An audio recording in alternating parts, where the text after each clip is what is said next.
Magandang gabi mga kapuso, episode 3 na po tayo ng Makiling na kung saan nagulat nga tong si Rose sa si Crisanto dahil merong biglang pumasok na lalaki na estranghero. Sino ka? Ngayon sabi ng maglola, sabi ni Lola Ising, alam mo ba apo kung anong ibig sabihin ng salitang ano? Barangay Oyente. Kaya ito'y pinangalan sa barangay natin. Di ba Lola, yan po yung ibig sabihin yung tao nakikinig. Kaya tamang-tama yan sa mga tao nandirito at sa mga manggagamot na katulad natin dahil lagi tayo nakikinig. Gaya na lamang nito, natutunan mo tong panggagamot sa mga lolo ng lolo ko, sa mga ninuno ko. Mabuti na lang talaga at inaral mo to Amira. Napakabata mo pa pero marunong ka namang gamot.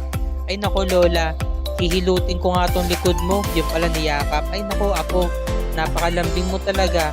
Kakayakap mo lang sa akin kagabi, tas ngayon, nakayakap ka na naman sa akin. Lumapit yung kapitbahay nila, kasama nila sa pagtitinda. Talagang napagtanto na ang buhay, balanse.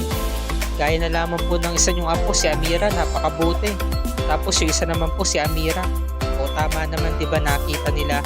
Ngayon, hinatid na sila ni Alex. Maraming salamat sa iyo Alex, maaasahan ka talaga. Nagulat sila kasi merong iskandalo na nagaganap sa bahay nila.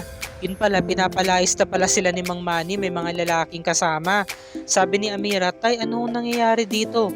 Ako na bahala dito anak, okay na, lumabas si Rose. Anong okay na Tay? Kalahating taon po pala tayo may utang kay Mang Manny sa upa. Lumayas na kayo, napag-usapan na natin to, di ba? O pwede naman kayo maghulog pero ni isang hulog, wala kayong hinuhulog sa akin. Lumayas na kayo, maghanap na kayo ng matitirhan. Nakita ni Rose, nabalabag yung gamit ng nanay niya, nasira. Sinugod niyo yung lalaki, walang nyaka. Sabi ni Alex, tama na yan Rose. Baka naman pwede natin pag-usapan to, Mang Manny, sabi ni Crisanto. Tapos kinausap ni Amira si Mang Manny. Mang Manny, baka naman pwede natin tumadaan sa magandang usapan. Makikiusap lang ho sana kami. Huwag niyo naman po kami palayasin. Wala na ho kami matutuluyan. Baka pwede dito po muna kami. Ay nako, ang laki na ng utang niyo sa akin. Naniningil ako ng mga paupa. Dagdag pa kayo sa problema ko. Ang laki-laki na ng utang ninyo. Pwes kung hindi ko aalis, sisirahin ko tong pamamahay ninyo. Kumuha ng axe. No? Biglang sumugod si Alex. Sige, nagbanta siya, no? Kapag dumampi ang palakol mo dito sa bahay nila, matitikman mo ang galit ko, bubugbugin ko kayo. Babasagin ko yung bungo mo. Hoy ikaw, subukan mo lang tumulong. Natakot si Mang Manny na patras. Sabi ni Amira, tama na yan Alex. Huwag mo na silang sugurin. Tama na, huwag ka nang gumawa ng gulo dito. Biglang natahimik si Alex, napakalma siya ni Amira. Kasi nga nahawakan siya ni Amira sa braso. Kumbaga na-inlove sila sa isa't isa. Kasi naramdaman ni Alex na concern sa kanya si Amira. Tapos eto na, sumunod na eksena. Nagkabayaran na nga. Lumambot ang puso ni Mang Manny dahil nga katabi niya si Alex Nagbigay din ng parte si Rose. At yung alkansya ni Amira nabuksan niya. Halagang 5,000. Nagambagan sila. At meron pang 13,000 na kulang sa upa kasi 18,000 ang kulang Ang landi nito ni Mang Manny, sabi niya, ay nako Alex, pasensya ka na kanina ha. Mainit lang talaga ulo ko pero okay na to. O Amira ha, alam mo na. Susunod na buwan, bigay mo na yung kulang ng yung 13,000. Kapag wala pa rin nangyari dito, maghanap na kayo na matitirhan. Hanggang dito na muna, alis na ako. O Crisanto, ikaw na ha, bahala dito. Bigay mo na lang yung kulang nyo. Ngayon, eto na, sabi ni Amira, maraming salamat, hayaan mo. Babayaran ko rin yung 700 na inambag mo kapag kumita ako. Wag na. Ang problema ninyo, problema ko na rin. Sabi naman ni Rose, hindi nyo man lang sinabi sa akin yung problema. Kalahating taon na pala tayong may utang kay Mang Manny. Yung natitira kong pera dyan, kakapiranggot na lang. Dahil nagparte ako. Anak, may ipon naman ng tatay. Kaso, yung nagpagawa sa akin ng papag, hindi na kinuha. Yung order, tinetext ko, tinatawagan ko. Hindi na nagre-reply. Sabi ni Rose, bahala kayo tatay, di na ako papasok sa sunod na pasukan na. Gasino na lang yung kinikita ko sa burger stand. Di na ako mag-aaral. Maghanap na lang ako ng full-time na trabaho sa Maynila. Anak, hanggang sa malagot ang hininga ng nanay mo. Pangako niya na pinaka-inaasam-asam sa'yo na magtatapos ka ng pag-aaral at kapag naging abogado ka, pagtutulungan natin pag-aralin ng bunso mong kapatid si Amira. Hindi ba? Yan ang binitawan mong salita sa nanay mo. Kaya iaahon ko kayo sa hirap. Magpapakasasa ako sa trabaho, mapag-aral lang kita. Sabi ni Rose, no? Ba't kasi hindi pa ako naging anak ng heredera eh? Ang hirap-hirap paging mahirap. Talagang napabuntong hininga na lang tong si Rose. Samantala, lumabas si Amira para magtimpla ng serpentina at ibibigay sa tatay niya pampababa ng alta presyon. Ngayon, dumating tong tatay niya, sabi niya, Amira, pwede bang magpakonsulta sa'yo? O pwede bang mabigyan mo ko ng halamang gamot para maging isang mabuting ama? Sabi naman ni Amira, tay naman, ano ba yung sinasabi niyo? Kala ko kung ano na. Humuhugot lang pala kayo. O yan, may serpentina para po sa inyo yan. Sabi naman ng tatay niya, salamat dito anak ha. Ano ba yung tinitimpla mo? Ito pong tinitimpla ko tayo tanglad ng guyabano, yung katas niya. Pampakalma naman. Talagang inaaral mo talaga yung mga halaman no, naturo sa'yo ng nanay mo no. Kasi tay, dahil po dito sa librong to, itong aklat na to, etong mga aral na natutunan ko kay nanay. Ito na lang yung may papamana niya sa akin para mabuo yung alaala niya. Kailangan ipagpatuloy ko to, kailangan hindi to mawala. Ngayon lumabas si Amira para magbigay ng gabay kay Maria Makiling. Sinambit niya ang Maria Maria, Kiana Makiling. Dinggin ang mithi ng puso. Tulong ng kalikasan aking kailangan. Maghatid ka ng tulong at kaligtasan. Ito yung salitang binanggit niya para humingi ng gabay kay Makiling. Naalala niya yung turo ng nanay niya. Kaya sabi niya, kailangan tatay hindi ito mawala. Kailangan pangalagaan ko to. Kapag inaalala ko yung mga turo ni nanay, pakiramdam ko buhay pa rin siya. At saka sabi niya, kapag kumuha ka rin ng mga halamang gamot sa bundok, kailangan daw magpaalam ka. Kasi meron daw hiwaga.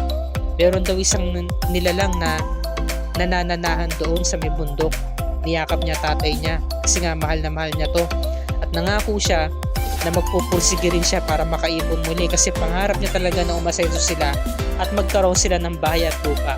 Sumunod na araw, binisita nilang dalawa ni Alex si Grace. Kinamusta nila yung anak nitong si Amira na ipinangalan din sa kanya. Ngayon napansin naman ni Grace na para bang malungkot si Amira. Siguro hindi mo inaalagaan Alex no, sabi ni Alex. Naku, ba't naman ako pinagbuntungan mo ate Grace? Hindi ba pwedeng si Rose?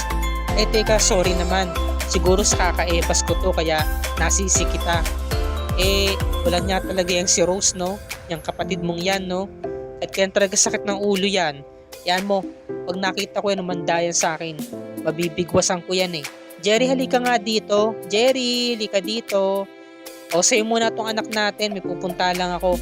Teka, paano kapag magutom to? Tulog na tulog nga. Ayan mo, sa'yo muna. May babalikan lang ako, sabi ni Grace. Yung pala paglabas, meron ng hawak na itak. Manda ka sa akin, Rose. Susugurin kita, tuturuan kita ng leksyon. Teka, ate Grace, baba mo yan. Baka makadali ka pa, baka makasaksak ka. Kalma, hinay.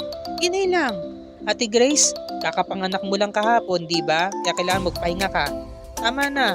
Alam mo, yung Rose din, namumuro na talaga sa akin yan Talagang humanda yan sa akin. Hindi ko alam kung kanino ba nagmana yung ate Rose mo. Sobrang kasama ng pag-ugali. Sabi ni Amira, okay ka lang ate Grace? Kalma. Kami na bahala doon. Sige na. Hindi mo na kailangan pang sumugod. Alam mo, nagmana siya sa'yo. Loko to si Amira niloko si Grace. Samantala, napakalma na nga nila si Grace para hindi na nga ito sumugod. At nakuha na nga ng tuluyan ni Kuya Jerry yung itak. Kaya natigil na rin pagsugod niya. Samantala, itong magkaibigan na si Rose, sabi niya, nagmamaktol. Ba't pa raw siya bumalik sa Makiling? Wala rin naman daw siyang patutunguhan. Kung tutusin daw siya dapat na masusunod, hindi dapat siya mag-aaral. Sabi naman ng kaibigan niya, ay nako, nakita ko yung word mo sa tatay mo, no? Alam mo kung bakit. Saan naman ang galing yan?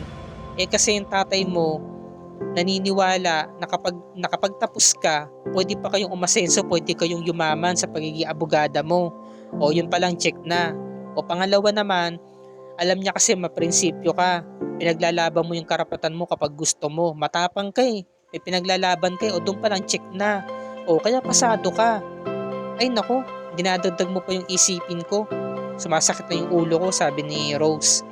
Ngayon, sabi naman niya, alam mo, simple lang naman ang gusto ko eh. Makapaghanap ako ng regular na trabaho, mag-iipon ako tapos iwawaldas ko yon sa mga bagay na gusto kong bilhin. So tutulad ka sa akin, sabi ng kaibigan niya, kagaya ko. Para naman makaalis na ako sa pesting lugar na to, sabi ng kaibigan niya. Ay nako bestie, huwag mo kong lokohin.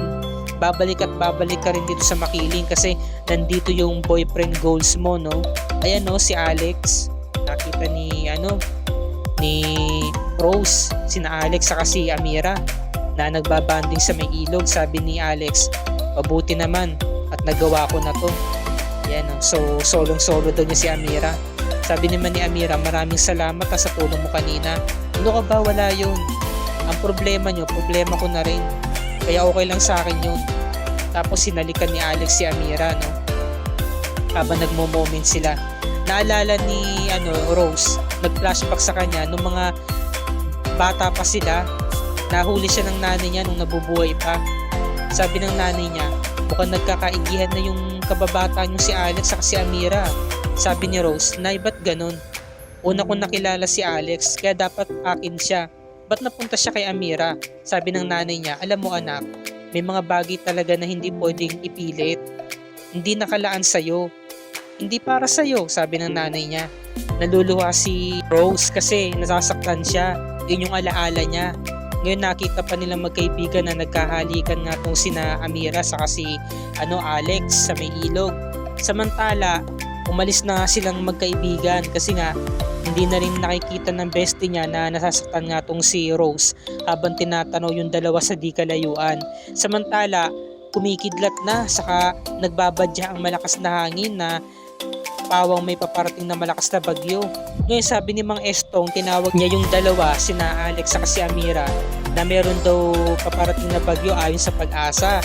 Kapag nagkaroon nga ng bagyo dito, nangangailangan daw ang barangay nila ng rescuers.